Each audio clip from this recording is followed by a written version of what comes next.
Hi there, everybody. My name is Kate, and welcome to my channel, Trinergy Awakens Naturally. This is a pretty tough subject, so I want to put it out there right off the top that this is a trigger warning for anyone who's really struggling in a dark place. This may or may not be the right place for you. We're going to talk about the subject of ending one's life, suicide, and suicidal ideation, not as a shame point or a blame point or that's bad. I'm not putting it out there as anything other than what it is because I've stood on that precipice quite a number of times. And the message and the download that I'm getting this morning rather urgently is that we have at least one somebody who's right there at that edge and just feels like they cannot cope anymore. And I really want to reach out to whomever this will land for and tell you that I understand that I'm not you.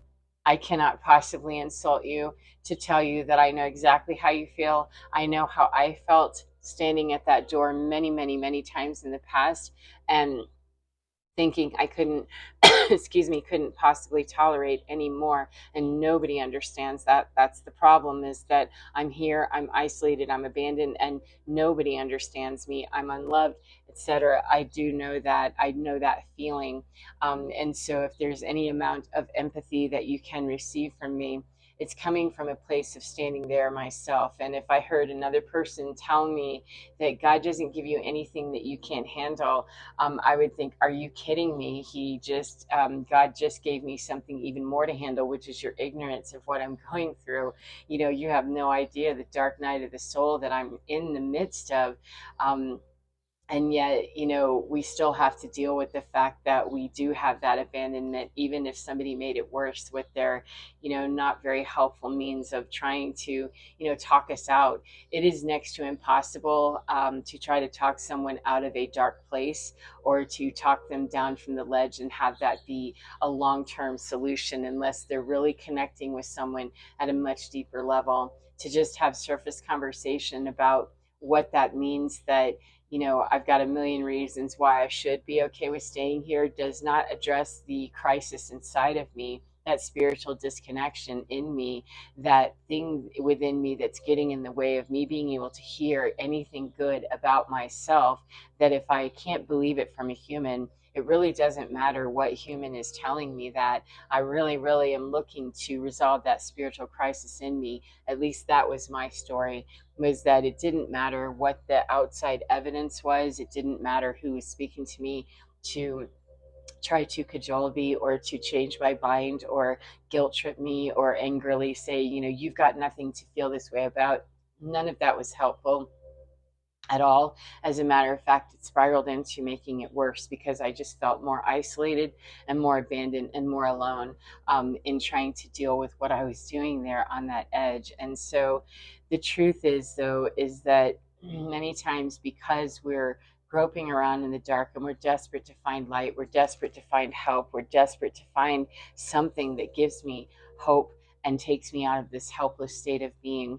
We're looking in places where that's really not going to be the most helpful avenue for us. And so I'm going to encourage you, if this message is resonating with you and you're really on that edge, please seek the help that you can find in the most appropriate place. And just know that coming inside here to cultivate a relationship with self is highly important.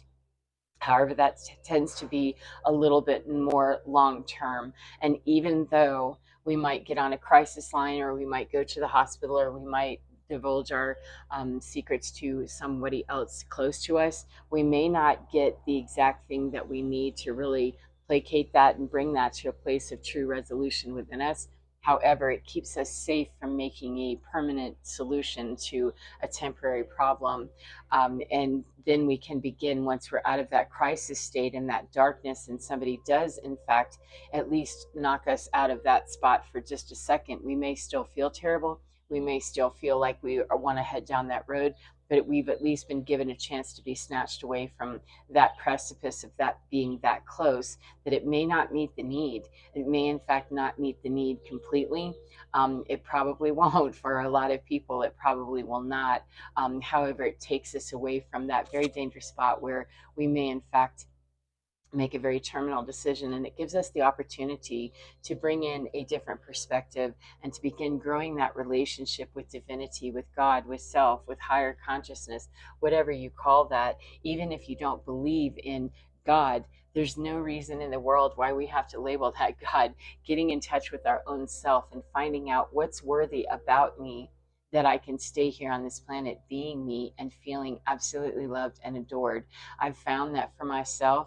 I knew I was loved out here. That wasn't the issue. It was a matter of I have a great disconnect from my own source of divinity, my own sense of me, that I don't even know who and what I am. So, how, if I don't even know myself, how can you love me? Because I feel like I'm just being a fraud everywhere I go, trying to be what you want me to be. So, you're loving something that I'm not even that, and I don't know what I am. And the only way that I really was able to get out of those dark places was to allow people to say the things that they weren't very helpful a lot of the time. However, I was able to get to the resource. I was able to get to somebody that I could, at least be verbalizing the tragedy that was going on inside of me and the guilt that I felt about wanting to leave this planet, that this is just too painful. It's too horrible. I cannot stand this. It just feels crushing. All of these things that absolutely were the truth. And they still are sometimes. I still feel the crushing, emotion of grief and sadness. Sometimes I do. However, because of cultivating a relationship with my own insides and my divine, it has helped me cope with that better. But it doesn't mean I don't remember where I came from with that. And so I'm telling you, there's no one that cannot get in touch with their own self or their God or whatever we would call that higher consciousness, the super consciousness, getting out of that darkness. There's no one that cannot reach that. We all have the ability to reach that. And sometimes we need to just be armed with more information. Like, yeah, this is likely to be an ignorant exchange here where they're not really going to understand me. They're not really going to get me. They're not really going to, be able to help me, get me up out of this hole. We can't possibly be lifted up out of a hole by other people, really, truly, and authentically anyway. However, they can go a greater distance if they really understand and can empathize and really connect with us in a more emotional way. But a lot of people just aren't there. So if we have not, no expectations, and no, not exactly low expectations, but we understand going in that I'm in a very dark place, and this person may or may not really answer the need for me the way that I would really prefer that it be, but at least it's getting me into a safer place where I can quiet my mind and know that there are people who are aware of me and aware of what I'm going through, and that, excuse me, I can be safe from causing myself any further physical injury. Because a mental health crisis, a state of being that is so dark, we're usually looking to end the mental suffering, of our mental being rather than the physical being itself. We're looking to end the suffering. Quite a number of people, that's really what we're trying to do. That if I could make this mental suffering stop, if I could make the crushing feelings stop, then I would absolutely, who wouldn't want to be here? That was how I felt, is that this isn't about me wanting to leave the planet. This isn't about me wanting to, be gone from here or to die. Really, it's about that I really want all of the bad stuff to die. I want all of those things that I have absolutely no control over to stop crushing me and stop taking me to my knees and feeling so powerless and unheard and unloved. And I'm just hearing so much chatter about, what I should be grateful for, and how come, I don't just get it all stuffed into a sock, pick myself up, and, feel better, because I don't operate like that. That's why. And yet I can't seem to find any place to take all of that. And it feels very helpless and hopeless to me. And yet, I did get to the point where I realized that, okay, this is not being answered the way that I would prefer, and definitely not being answered in a way that is helpful long term. Took me about 15 years of doing this cycle over and over and over again, so it took me a long time. However, it eventually became necessary that I've got to find another way within me to really start answering the call within me, and stop expecting people who consistently do not understand what I'm going through to disappoint me by not expecting them to do much of anything else except kind of distract me and help me reach a place where I can at least be safe in my physicality. And I'll work on, the disappointment, the grief, the anger, the sadness, the abandonment, all of that about those specific people and situations and institutions, etc. I'll work on that. However, the priority at the moment is me, because I have vitality in me, just like every human being on the planet. We have that spark of divinity, that universal energy, God seed. However, you identify that, your spirit, if you're not particularly religious or spiritual, your spirit or your soul is in there. And that is perfection. That is absolutely whole. And that is vital energy. That is life force energy, and we all have that. However, when we get disconnected from that, that is some of the most intense suffering that I can imagine. And as I said, I still have those periods where I get disconnected, from my own source, and I'm pretty connected to it. I stay very consciously aware of keeping that connection, and I still struggle with it sometimes when there's a lot of projection from the world, or there's just a lot of negative things that are happening, or there's a lot of memory coming up from things from my past. I don't control any of that. However, I can best manage it by really strengthening that connection here and getting so very, very connected in here, that what's happening out here when I need someone to support me, or I'm looking to please help me, when that doesn't work out, that's an opportunity for me to go back in here and remember that that person is not the person.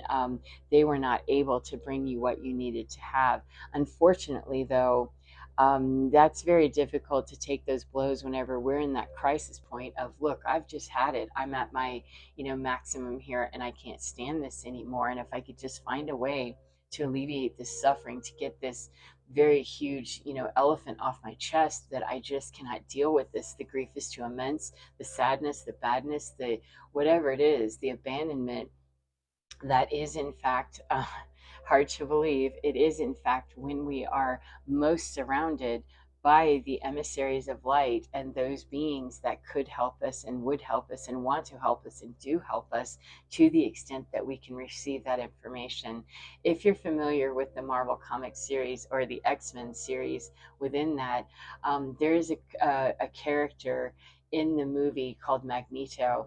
And Magneto, these are all X-Men, all have some sort of extrasensory or weird gift that they can perform. Some deal with fire, some can move objects with their minds, some work with metal. It's all spooky, supernatural type stuff, right?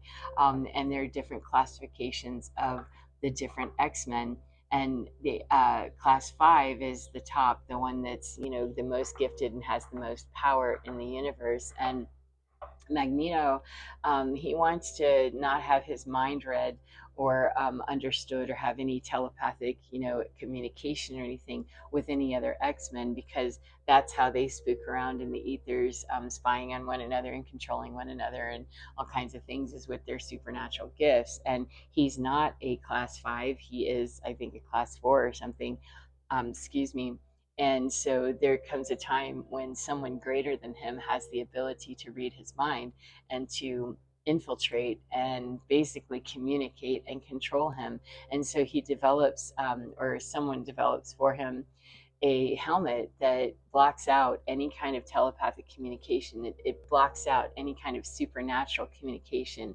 And that's how I feel. I just watched that movie yesterday again, which I thought was so great, because today, here we are with today's message. Is yesterday when I watched it, I thought, gosh, I must have been wearing a hard helmet for a long time, not hearing the divine. Why would anybody, not want to take that off? And I thought, well, how would I have known I had it on, if it was placed upon me, or if I put it upon me during times of tragedy and sadness, and that was the only way I was going to survive? Is I've got to shut out all of my supernatural skills, I've got to make all of that stop because there's just too much going on and it's too scary, it's too weird, whatever it is. Not necessarily on a conscious level, of course, but we barricade ourselves with all kinds of pieces of armament to try to deal with our lives sometimes. And so I didn't necessarily know that I was wearing a magneto helmet that was keeping me from really hearing the messages from spirit. Every time I was out here asking that someone please understand me, please get me, please hear me, I need desperately for somebody to help me.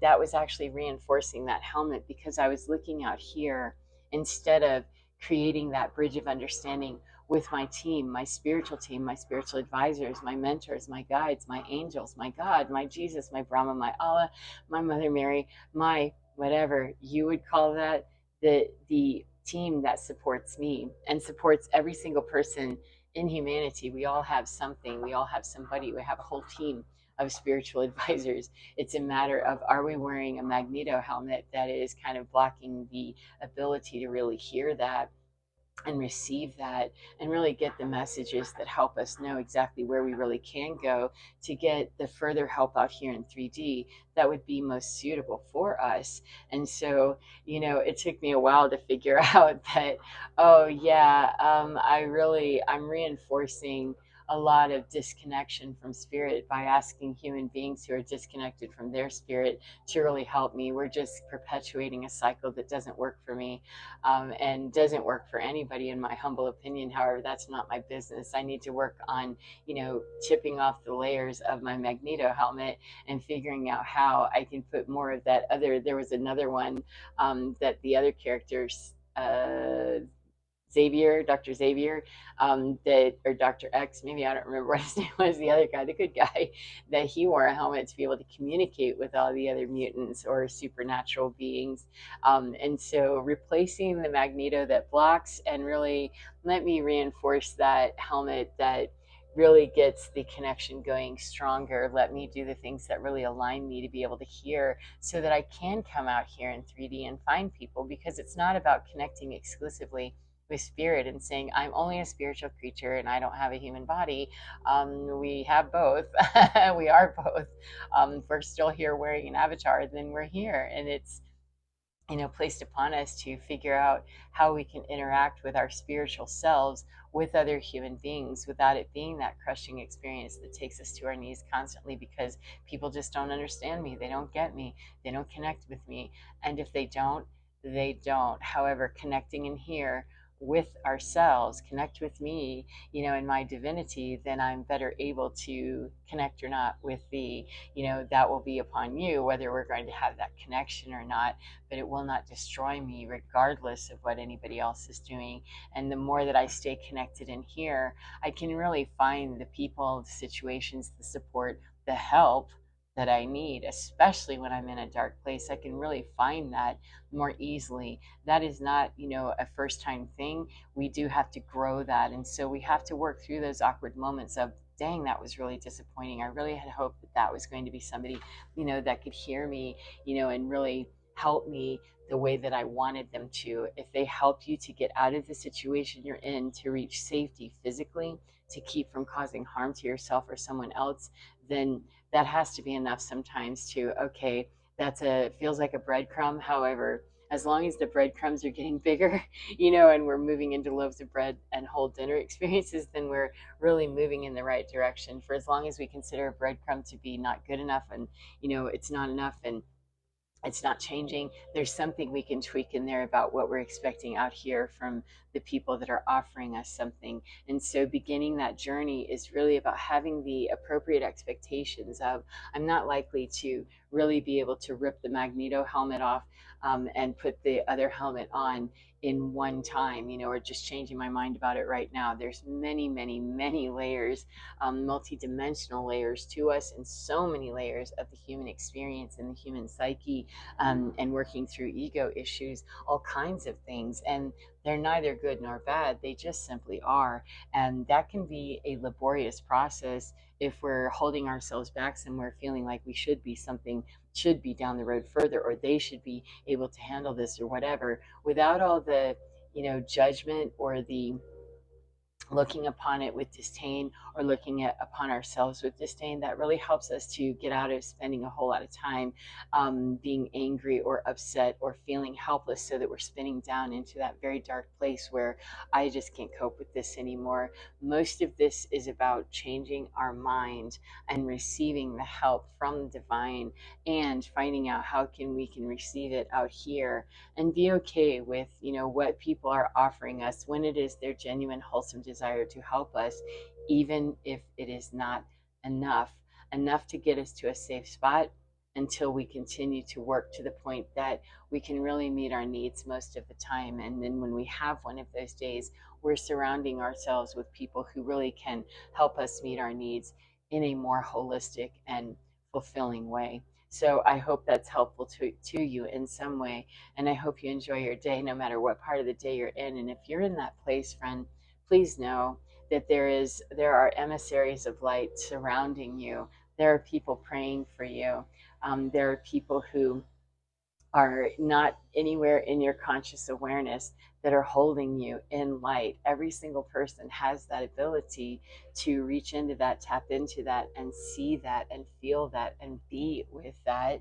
It's only a matter of how far we're separated from that, and how willing we are to disconnect from that. It causes a major shift in our thinking. We have to go through a major paradigm shift to be able to understand it like that. And the more that we're willing to really yield into that new earth understanding and those new ways of thinking, we can really see exponential healing. However, if you're right there, on that, oh my goodness, please know that that shift is happening. Whether or not you're going along willingly with the flow, it is happening, and you are held in high regard, even in the times when you don't believe that you are, that you might not believe you're worthy. You are so worthy. You're absolutely a delightful core of universal energy, that whatever your avatar has been doing, whatever you've been playing out here, is irrelevant when you get right into the core that's in here, because this is what truly defines you. The worst thing you've ever done out here is not what truly defines you. It does not have to. The worst thing that's ever happened to you also does not need to define you any longer. When we get in here and really connect with that, take that old Magneto helmet off and really connect with this, we understand our purity and our goodness. We understand our pure love frequency, and we can really heal all of those places where we have been defined by the worst things that we've ever done, and the worst things that were ever done to us. So even though it sounds like a daunting task, it is one step at a time. The journey of 1,000 miles begins with the first step, and that first step is every step you take is the first step, on some journey. Especially if we've been at a standstill, I consider every day the first step on my journey of today. Even if it's 1,000 steps today, it's the first step. It's renewed every day in every way, because we are multidimensional, multifaceted, and so complex. So enjoy getting to that place of understanding your complexity with grace. And until then, know that you are held in high regard. And please hang in there and really be willing to believe that you are more than you think you are. I promise you are. So, as I said, get within your skin and enjoy your day, because you're divine. Oh my goodness, you're divine. Is so, so loving and so, so kind. And it's absolutely fine. Take care of your beautiful selves, and I will see you again next time. Goodbye, my friends. Mwah.